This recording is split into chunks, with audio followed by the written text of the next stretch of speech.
Hello everybody, and welcome back to Sunday Evenings with Starveya. Now, I had a conversation with someone recently about how people in general tend to think that songwriting is an autobiographical thing. Now, anyone with common sense obviously knows that this song is anything but. It's obviously fantasy, unless you do believe in vampires, and there's not much I can do to help you.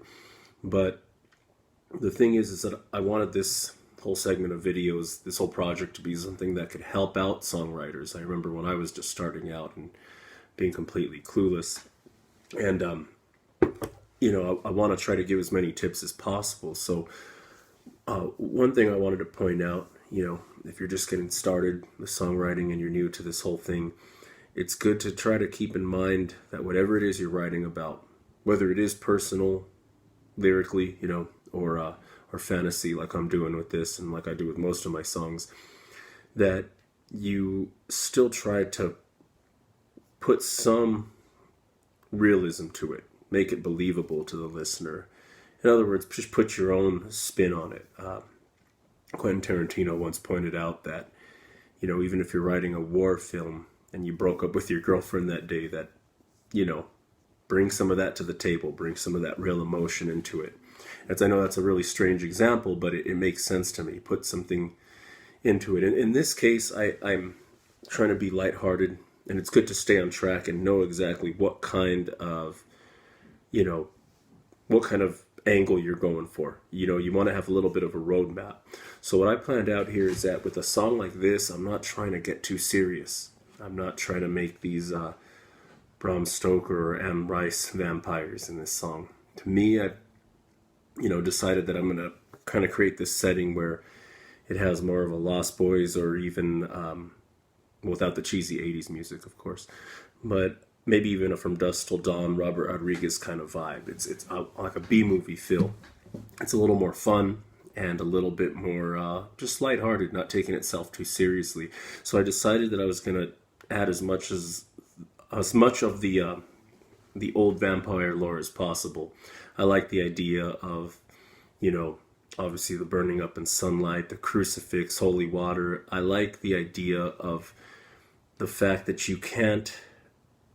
they can't enter unless you invite them in. That's always been fascinating to me.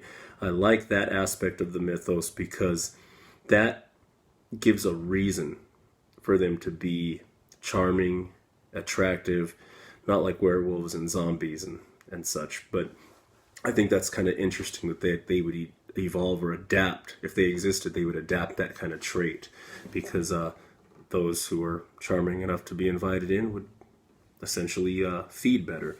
So I thought I would add that into a pre-chorus. Now, my general rule of thumb is that if it comes before the chorus, it's a fucking pre-chorus. It precedes the chorus. Now, that's generally if the song never ends up getting a bridge, then I refer to this as the pre-chorus. Or if it does get a bridge. If it doesn't, then this could be the bridge. Bridge and pre-chorus is interchangeable. The bridge is generally designed to be like a left turn in the song, and this kind of has that quality, but for these purposes, it's a verse, pre-chorus, chorus. So I played the verse the last time, and this is the way the pre-chorus goes. And actually, you know what I'll do? I'll play the verse going into it so you can see the transition.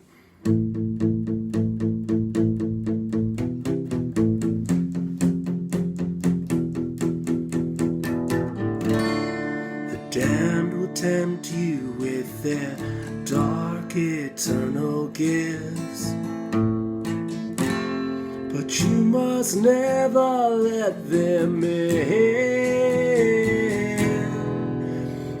Now here's where we get back to that issue of what sings better and what means better.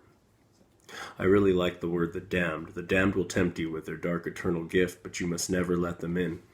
Now the problem is that damned, you may have noticed, didn't sing very well. But dead sings better. But then again, is that too cliche? The dead will tempt you. I don't know. It's something to decide, but later, I guess. But I'll play it that way. And then tempt you versus offer you.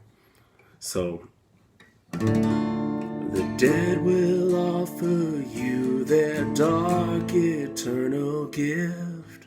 It could go either way. Tempt you versus offer you, damned versus dead. This is the shit that keeps me up at night. And so if you're not a new songwriter, you're new to this, I mean, it's quite normal to dwell over the little things like that. And it may seem trivial, but it's really not. Because even though the average listener won't point that out, it'll make all the difference to whether or not it's going to stick in your head and that person's going to want to sing along to it and how it flows. So I kind of just switch between the two options every time I play it and work on it. And just like with the chorus, whatever sticks, sticks.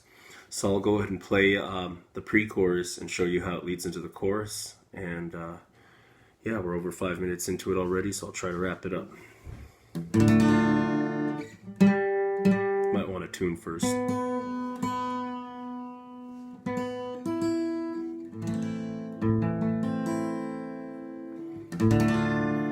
Damned will tempt you with that dark eternal gift.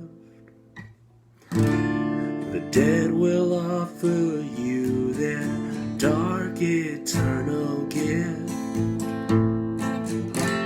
But you must never let them in. Yeah, there will be bloodshed. And so on and so forth. Okay, well, that pretty much wraps that up. I'll work on that, figure out which version I'm going to go with. Feedback and comments are always welcome, especially to make nitpicky decisions like this. And next week I'll be back.